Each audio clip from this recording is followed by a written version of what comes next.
மேற்கு திசை காற்றின் மாறுபாடு காரணமாக தமிழகம் புதுச்சேரியில் இன்று மழை பெய்யும் என வானிலை மையம் கணித்துள்ளது. வட தமிழகத்தில் ஒரு சில இடங்களிலும் தென் தமிழகத்தில் ஓரிரு இடங்களிலும் மழைக்கு வாய்ப்பிருப்பதாகவும் சென்னை வானிலை ஆய்வு மையம் கூறியுள்ளது.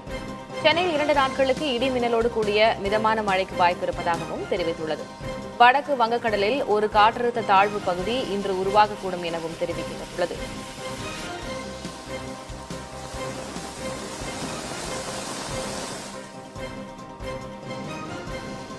நடப்பாண்டில் 6வது முறையாக நிறைந்துள்ள மேட்டூர் அணை தன் 92 ஆண்டுகால வரலாற்றில் ஒரு புதிய சாதனையை படைத்துள்ளது. கனமழையால் ஏற்பட்ட நீர்வரத்தால் அணை நிறைந்திருப்பது விவசாயிகளை மகிழ்ச்சியில் ஆழ்த்தியுள்ளது. மேட்டூர் அணை முழு கொள்ளளவை எட்டியதால் அணைக்கு வரும் 35,000 கன அடி நீரும் அப்படியே வெளியேற்றப்படுகிறது. 16 கண் மதகுகள் வழியாக 12,500 கன அடி உபரி நீரும், பாசனத்திற்காக 22,500 கன அடி நீரும் திறக்கப்பட்டுள்ளது. இதனால் காவிரி கரையோர மக்களுக்கு வெள்ள அபாய எச்சரிக்கை விடுக்கப்பட்டுள்ளது.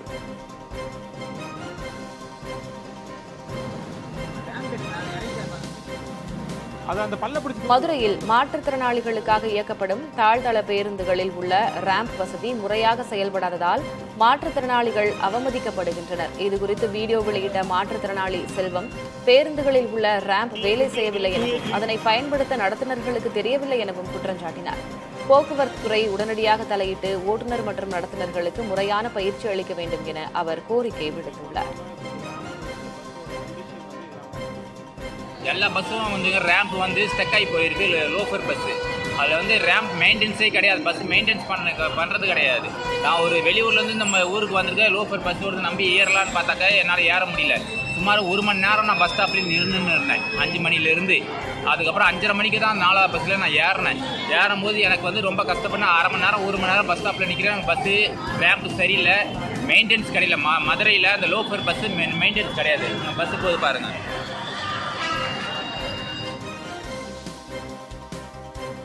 தடை செய்யப்பட்ட சுருக்குமடி வலைகளை பயன்படுத்துவோர் மீது கடும் நடவடிக்கை எடுக்க வலியுறுத்தி மயிலாடுதுறை மாவட்டத்தில் மீனவர்கள் போராட்டம் நடத்தினர். வானகிரியில் நூற்றுக்கணக்கான படகுகளில் கருப்பு கொடிகளை கட்டியவாறு கடலில் இறங்கி மீனவர்கள் ஆர்ப்பாட்டம் நடத்தினர். இதேபோல தரங்கம்பாடியில் திரளான மீனவர்கள் மறியலில் ஈடுபட்டதால் போக்குவரத்து பாதிக்கப்பட்டது. மீன்வளத்துறை அதிகாரிகள் எழுத்துப்பூர்வமாக உறுதியளித்தால் மட்டுமே போராட்டம் கைவிடப்படும் என மீனவர்கள் தெரிவித்துள்ளனர்.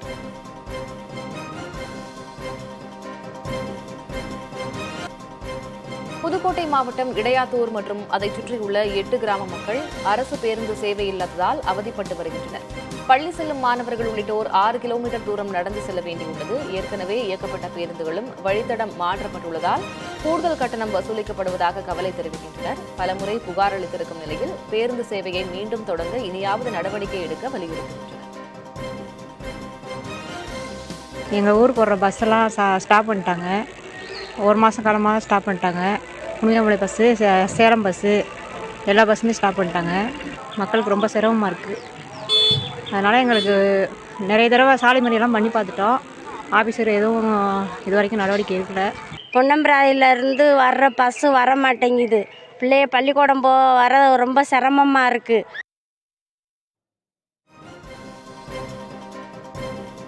திருநெல்வேலி மாவட்டம் விக்ரமசிங்கபுரம் அருகே கரடி அட்டகாசம் அதிகரித்துள்ளது. சமீபத்தில் மலையிலிருந்து 12 கிலோமீட்டர் தொலைவில் உள்ள ஒரு தோட்டத்திற்குள் புகுந்த கரடி அங்கிருந்த பாசன பைப்லைன்களை சேதப்படுத்தியது. இதுகுறித்து பலமுறை புகார் அளித்தும் வனத்துறை எந்த நடவடிக்கையும் எடுக்கவில்லை என பொதுமக்கள் குற்றம் சாட்டுகின்றனர். உடனடியாக கரடியை பிடித்து வனப்பகுதிக்குள் விட வேண்டும் என அப்பகுதி மக்கள் கோரிக்கை விடுத்துள்ளனர்.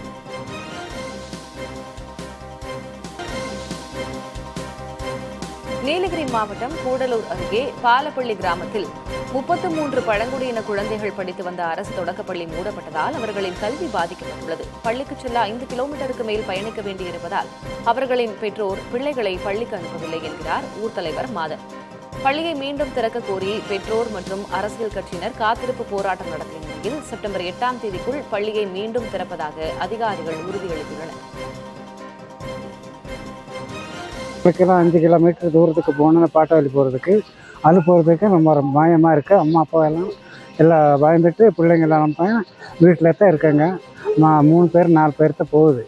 நான் பயந்துட்டு மற்ற பிள்ளைங்களெல்லாம் படிக்காமல் வீட்டில் தான் இருக்காங்க.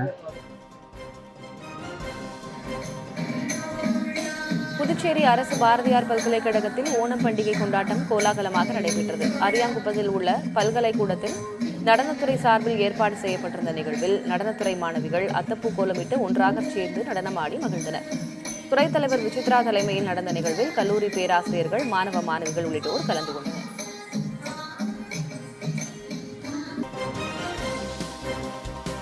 விழுப்புரம் மாவட்டம் வடவிளாகம் கிராமத்தில் சுடுகாட்டுக்கு செல்ல பாதை இல்லாததால் இறந்தவர்களின் உடல்களை வயல்வெளிகள் வழியாக 1 கிலோமீட்டர் தூரம் சுமந்து செல்லும் அவலநிலை பல ஆண்டுகளாக தொடர்கிறது. தனிநபர் ஆக்கிரமிப்பால் சுடுகாட்டு பாதை மூடப்பட்டுள்ளதாக கூறப்படுகிறது. உடனடியாக மாவட்ட நிர்வாகம் தலையிட்டு ஆக்கிரமிப்பை அகற்றி பாதை அமைத்து தர வேண்டும் என அப்பகுதி மக்கள் கோரிக்கை விடுத்துள்ளனர். வேலூரில் காதல் திருமணம் செய்த பட்டியலின இளைஞரின் தாய் கடத்தப்பட்டு கண்மூடித்தனமாக தாக்கப்பட்டதாக 6 பிரிவுகளில் வழக்கு பதிவு செய்யப்பட்டுள்ளது. திருமலைக்கோடியைச் சேர்ந்த பொருளனும் வேறு சமூகத்தைச் சேர்ந்த பெண்ணும் கடந்த 25ஆம் தேதி காதல் திருமணம் செய்துள்ளனர். ஆனால் தங்கள் மகள் கடத்தப்பட்டதாக அரியூரில் போலீசில் பெண் வீட்டார் புகார் அளித்துள்ளனர். இது பற்றிய விசாரணைக்கு புறப்பட்ட தன்னையும் மருமகளையும் பெண் வீட்டார் கடத்திச் சென்று தாக்கியதாக பொருளனின் தாய் சூரியகாந்தி போலீசில் புகார் அளித்துள்ளார்.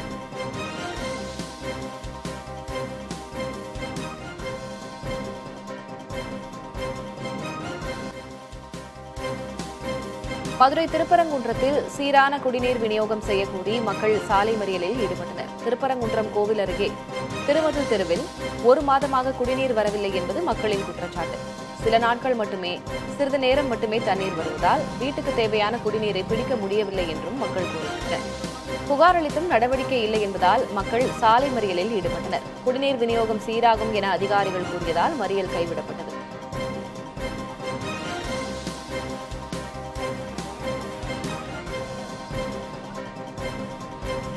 திருப்பூர் முதலிபாளையத்தில் மாநகராட்சி குப்பைகள் கொட்டப்படுவதை கண்டித்து பொதுமக்கள் சாலை மறியல் போராட்டத்தில் ஈடுபட்டனர். பாறைக்குழிகளில் கொட்டப்படும் குப்பைகளால் சுற்றுச்சூழல் பாதிக்கப்படுவதாக அப்பகுதி மக்கள் குற்றம் சாட்டுகின்றனர். போராட்டக்காரர்களோடு காவல்துறையினர் நடத்திய பேச்சுவார்த்தை தோல்வியடைந்ததால் சாலை மறியலில் ஈடுபட்ட பெண்கள் உட்பட அனைவரையும் குண்டுகட்டாக தூக்கிச் சென்று கைது செய்து தனியார் மண்டபத்தில் அடைத்து வைத்தனர்.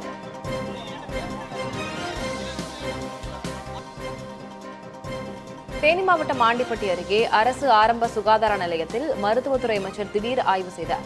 டி. சுப்பலாபுரம் பகுதியில் உள்ள ஆரம்ப சுகாதார நிலையத்தில் வருகை பதிவேடு, சிகிச்சை முறை ஆகியவற்றை கேட்டறிந்ததோடு அலோபதி மருந்து அறையை ஆய்வு செய்தார். அப்போது சித்த மருத்துவ பிரிவில் குறிப்பிட்ட காய்ச்சல் மற்றும் தலைவலி தைலம் 5 மாதங்களாக அனுப்பப்படாதது தெரியவந்தது. உடனடியாக சென்னையில் உள்ள இந்திய மருத்துவத்துறை மற்றும் ஹோமியோபதி துறை ஆணையரை தொலைபேசியில் அழைத்து பேசி தட்டுப்பாடாக உள்ள அந்த தைலத்தை விரைந்து அனுப்பி வைக்க அறிவுறுத்தினார்.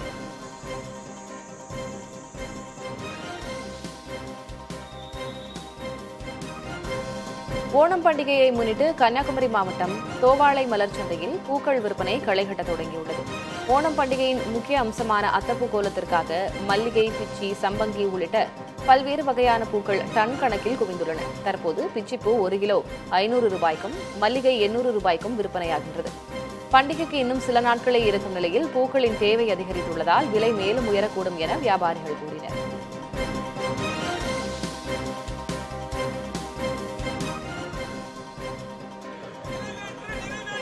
சேலம் 5 ரோடு பகுதியில் உள்ள இந்திய மருத்துவ சங்க கட்டடத்தின் அருகே செயல்பட்டு வந்த டாஸ்மாக் கடையை அகற்றக் கோரி மருத்துவர்கள் சாலை மறியல் போராட்டத்தில் ஈடுபட்டனர்.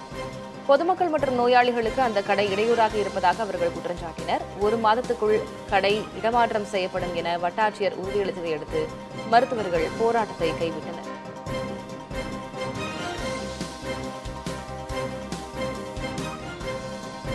தென்காசி மாவட்டம் சங்கரன்கோவில் அருகே உள்ள கேவி ஆலங்குளம் பகுதியில் சரியான நேரத்தில் பேருந்து வராததை கண்டித்து மாணவர்கள் மற்றும் பொதுமக்கள் சாலை மறியலில் ஈடுபட்டனர். கூடுதல் பேருந்து வசதி கேட்டு கோரிக்கை விடுத்தும் நடவடிக்கை எடுக்காததால் ஆத்திரமடைந்த 100க்கும் மேற்பட்டோர் பேருந்தை சிறைபிடித்து ஆர்ப்பாட்டத்தில் ஈடுபட்டனர்.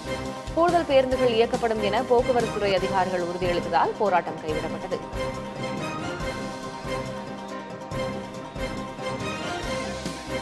அம்பத்தூர் கருக்கு சாலையில் மீண்டும் பெரும் பள்ளம் ஏற்பட்டதால் 2 கிலோமீட்டர் தூரத்திற்கு போக்குவரத்து நெரிசல் ஏற்பட்டுள்ளது.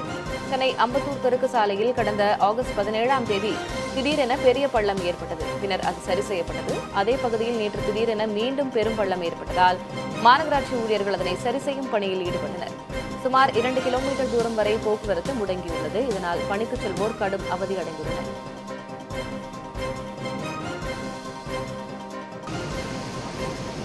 நடப்பாண்டில் 6வது முறையாக நிறைந்துள்ள மேட்டூர் அணை தன் 92 ஆண்டு கால வரலாற்றில் ஒரு புதிய சாதனையை படைத்துள்ளது. கனமழையால் ஏற்பட்ட நீர்வரத்தால் அணை நிறைந்திருப்பது விவசாயிகளை மகிழ்ச்சியில் ஆழ்த்தியுள்ளது. மேட்டூர் அணை முழு கொள்ளளவை எட்டியதால் அணைக்கு வரும் 35,000 கன அடி நீரும் அப்படியே வெளியேற்றப்படுகிறது. 16 கண்மதகுகள் வழியாக 12,500 கன அடி உபரி நீரும் பாசனத்திற்காக 22,500 கன அடி நீரும் திறக்கப்பட்டுள்ளது. இதனால் காவிரி கரையோர மக்களுக்கு வெள்ள அபாய எச்சரிக்கை விடுக்கப்பட்டுள்ளது.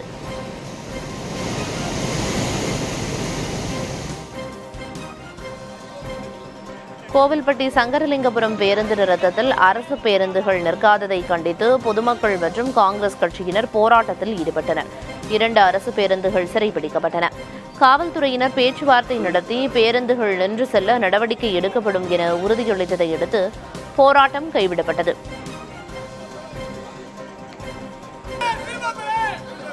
காலி மது பாட்டில்களை திரும்பப் பெறும் அரசின் புதிய திட்டத்தால் பணிச்சுமை ஏற்படும் என தெரிவித்து மதுரையில் 232 டாஸ்மாக் கடைகளை மூடி ஊழியர்கள் போராட்டம் நடத்தினர். இதனிடையே மன உளைச்சலால் வெங்கடேசன் என்ற விற்பனையாளர் விஷமருந்தி மருத்துவமனையில் தீவிர சிகிச்சை பெற்று வருகிறார். போராட்டத்தால் தஞ்சை மாவட்டம் பட்டுக்கோட்டையில் டாஸ்மாக் கடைகள் மூடப்பட்டன. அறந்தாங்கியில் உள்ள ஒரு தனியார் ஏசி பாரில் கூட்டம் அலைமோதியதால் போக்குவரத்து நெரிசல் ஏற்பட்டது.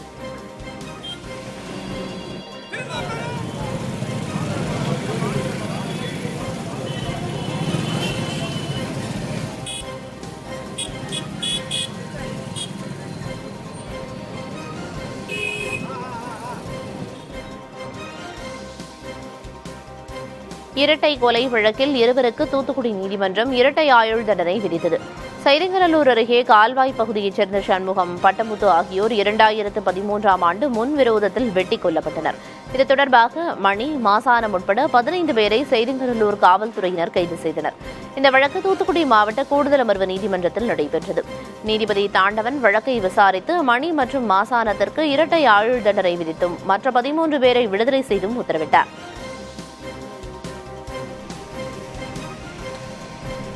சவுதியில் உடல்நலக்குறைவால் உயிரிழந்த கணவரின் உடலை மீட்டுத் தரக்கோரி மாற்றுத்திறனாளி மனைவி மயிலாடுதுறை ஆட்சியரிடம் மனு அளித்தார். குத்தாலம் அருகே மேலமங்கநல்லூரைச் சேர்ந்த கண்ணன் என்பவர் சவுதியில் கட்டட தொழிலாளியாக பணிபுரிந்து வந்தார்.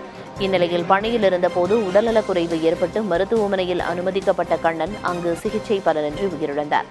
இந்நிலையில் மயிலாடுதுறை ஆட்சியர் அலுவலகத்தில் நடைபெற்ற குறைதீர்க்கும் கூட்டத்தில் ஆட்சியர் ஸ்ரீகாந்திடம் கண்ணனின் மனைவி சுமதி மனு அளித்தார்.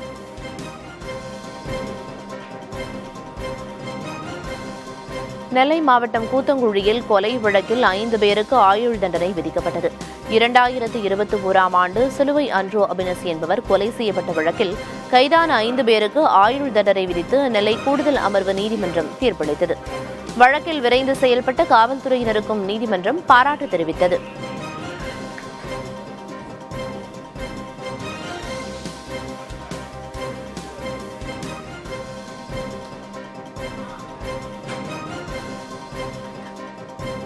திருச்சி துறையூரில் அதிமுக பொதுச் செயலாளர் பழனிசாமி பரப்புரையின் போது ஆம்புலன்ஸ் வாகனத்தை வழிமறித்து தாக்கிய விவகாரத்தில் 4 பேருக்கு இடைக்கால முன்ஜாமீன் வழங்கி உயர்நீதிமன்ற மதுரை அமர்வு உத்தரவிட்டுள்ளது.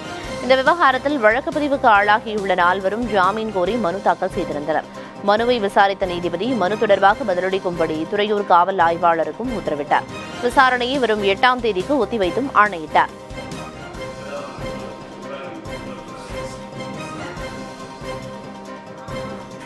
மதுரை வலையங்குளத்தைச் சேர்ந்த பட்டியல் சமூகத்தைச் சார்ந்த ஜல்லிக்கட்டு வீரர் மற்றும் பறையிசை கலைஞரான அழகர் சாதிவெறி தாக்குதலில் படுகொலை செய்யப்பட்ட சம்பவம் அதிர்ச்சியை ஏற்படுத்தியுள்ளது. அலங்காநல்லூர் மற்றும் அவனியாபுரம் உள்ளிட்ட அரசு நடத்தும் ஜல்லிக்கட்டு விழாக்களில் அழகர் பல விருதுகளை வென்றவர். நேற்று வலையங்குளம் அருகே பறையடிக்க சென்றபோது மாற்று சமூகத்தைச் சேர்ந்த 9 பேர் கொண்ட கும்பல் அழகரை தாக்கியது. காலால் மிதித்து கான்கிரீட் கல்லால் அடித்து கொடூரமாக கொலை செய்தனர். சம்பவத்தை தொடர்ந்து காவல்துறையினர் விசாரணை மேற்கொண்டு கார்த்திக், விஷ்ணு, இந்திரஜித், பாண்டிமுருகன், ஹரிராகவன், பாண்டி, பிரேம்குமார், பிரவீன்குமார் கருப்பு ஆகிய 9 பேரையும் கைது செய்தது. ஆதி திராவிடர் மற்றும் பழங்குடியினர் வன்கொடுமை தடுப்புச் சட்டத்தின் கீழ் வழக்கு பதிவு செய்யப்பட்டுள்ளது. முன்பகையும் சாதி அடிப்படையிலான கருத்து வேறுபாடும் கொடூர கொலைக்கு காரணம் என காவல்துறையின் முதற்கட்ட விசாரணையில் தெரியவந்துள்ளது. ராமநாதபுரம் மாவட்டத்தில் 20 புதிய இடங்களில் எண்ணெய் கிணறுகளை அமைக்க ONGC நிறுவனத்திற்கு மாநில சுற்றுச்சூழல் மதிப்பீட்டு ஆணையம் அனுமதி வழங்கியுள்ளது. இதற்கு மாவட்ட விவசாயிகள் மற்றும் மீனவர் சங்கங்கள் கடும் எதிர்ப்பு தெரிவித்துள்ளன. ஏற்கனவே 30க்கும் மேற்பட்ட கிணறுகள் தோண்டப்பட்டு 40% விளைநிலங்கள் சேதமடைந்துள்ளதாக குற்றம் சாட்டும் விவசாயிகள் இத்திட்டம் நிலத்தடி நீரை மாசுபடுத்துவதோடு மாவட்டத்தை பாலைவனமாக மாற்றிவிடும் என அச்சம் தெரிவிக்கின்றனர்.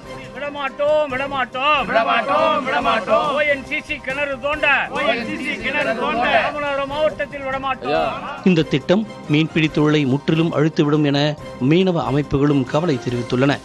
அனுமதி திரும்பப் பெறப்படும் என அமைச்சர் தங்கம் தென்னரசு உறுதியளித்த நிலையில் உடனடியாக அரசாணை வெளியிட வேண்டும் என வலியுறுத்தியுள்ளனர். அரசாணை வெளியிடப்படவில்லை என்றால் 3 லட்சம் விவசாயிகளையும் 2 லட்சம் மீனவர்களையும் காக்க மாநிலம் தழுவிய போராட்டங்களை முன்னெடுக்கப் போவதாக இருதரப்பு அமைப்புகளும் எச்சரிக்கை விடுத்துள்ளன. புதிய தலைமுறைக்காக செய்தியாளர் ஆனந்தன். புலித்தேவருக்கு மரியாதை செலுத்த அதிக வாகனங்களில் சென்றதாக நாம் தமிழர் கட்சியினரை காவல்துறையினர் தடுத்ததால் பரபரப்பு எழுந்தது. தென்காசி மாவட்டம் நெற்கட்டும் செவலில் மாமன்னர் பூலித்தேவரின் 310வது ஜெயந்தி விழாவை முன்னிட்டு அவரது திருவுருவ சிலைக்கு நாடக தலைமை ஒருங்கிணைப்பாளர் சீமான் மாலை அணிவித்து மரியாதை செலுத்தினார். சீமான் காருக்கு பின்னால் அதிக வாகனங்களில் கட்சியினர் சென்றதால் அவர்களை காவல்துறையினர் தடுத்து நிறுத்தினர். காவல்துறை எச்சரிக்கையை மீறி நாம் தமிழர் கட்சியினர் வாகனங்களில் சென்றதால் பரபரப்பு நிலவியது.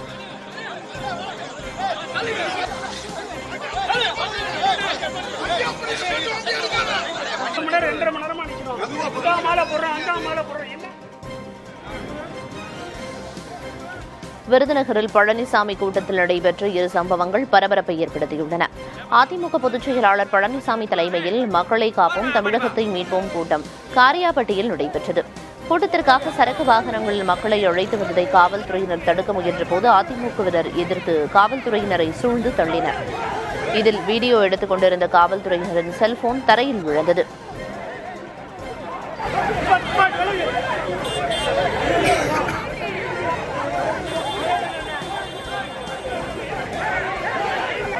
இதற்கிடையில் காரியாபட்டி பேரூராட்சி திமுக சேர்மன் செந்திரன் சகோதரர் சவுந்தர் கார் ஓட்டி கூட்டத்திற்குள் அத்துமீறி நுழைந்தார். கார் காவல்துறை ஆய்வாளரை மோதிச் சென்றதாக கூறப்படுகிறது. அதிர்ஷ்டவசமாக காயம் ஏதும் ஏற்படவில்லை. பின்னர் அதிமுகவினர் அந்த காரின் கண்ணாடியை உடைத்து சேதப்படுத்தினர்.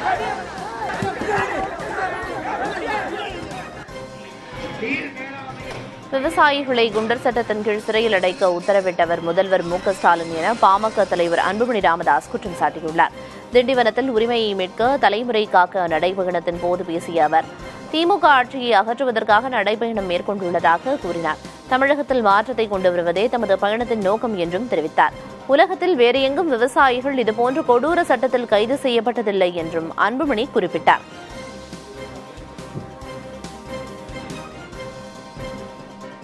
அப்படி குண்டர் சட்டத்துல இவ்வளவு மோசமானவர்கள் போடுகின்ற அந்த தருணத்தில் நமக்கு சோறு போடுகின்ற விவசாயிகளை 7 பேரை குண்டர் சட்டத்துல போட்ட ஆட்சி தான் இந்த திமுக ஆட்சி, இந்த ஸ்டாலின் அவர்கள் ஆட்சி.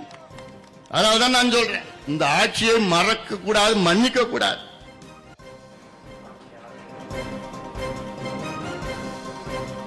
திருவள்ளூர் மாவட்டத்தில் 3 கோடி ரூபாய் மதிப்புள்ள 590 கிலோ கஞ்சாவை சென்னை மத்திய போதைப் பொருள் தடுப்பு பிரிவினர் பறிமுதல் செய்துள்ளனர். கும்மிடிப்பூண்டி பகுதியில் அவர்கள் நடத்திய சிறப்பு வாகன சோதனையில் இவை பிடிபட்டதாக அதிகாரிகள் கூறினர்.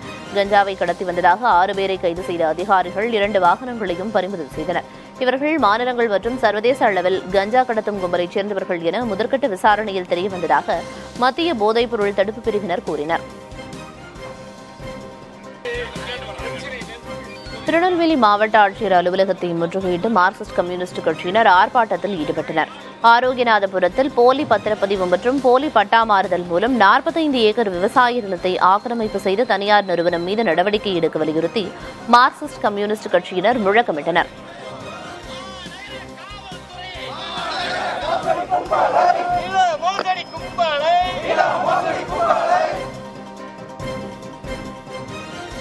கடலூர் மாவட்டம் வீராணம் ஏரி நடப்பு ஆண்டில் 5வது முறையாக முழு கொள்ளளவை எட்டியதால் கடல் போல் காட்சியளிக்கிறது.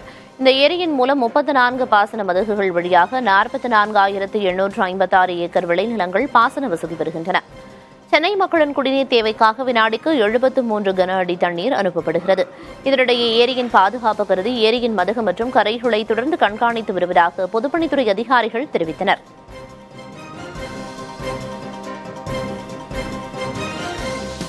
கன்னியாகுமரி மாவட்டம் சுங்கான்கடை பகுதியில் உள்ள அரசு உதவி பெறும் மகளிர் கலைக் கல்லூரியில் ஓணம் பண்டிகை கொண்டாட்டம் நடைபெற்றது. கேரள பாரம்பரிய உடை அணிந்து வந்த மாணவிகள் மாவேலி வேடமணிந்து ஓணம் ஊஞ்சலாடியும் பாரம்பரிய திருவாதிரை நடனமாடியும் ஆட்டம் பாட்டம் என கொண்டாடி மகிழ்ந்தனர். சென்னை அருகே அம்பத்தூர் கருக்கு சாலையில் மீண்டும் பள்ளம் ஏற்பட்டதால் போக்குவரத்து முடங்கியது. இந்த சாலையில் ஆகஸ்ட் 17 திடீரென பாதாள சாக்கடை குழாய் உடைந்து பெரிய பள்ளம் ஏற்பட்டது. இந்நிலையில் ஏற்கனவே பள்ளம் உருவான இடம் அருகே மீண்டும் பெரிய பள்ளம் ஏற்பட்டுள்ளது. பள்ளத்தின் அருகே இருக்கும் மின்கம்பம் சாய்ந்து விழும் நிலையில் உள்ளது. சாலையின் கீழே செல்லும் பாதாள சாக்கடை குழாய் அமைக்கப்பட்டு சுமார் 21 ஆண்டுகள் ஆகிவிட்டதால் அதில் அடிக்கடி உடைப்பு ஏற்படுவதாக புகார் எழுந்துள்ளது.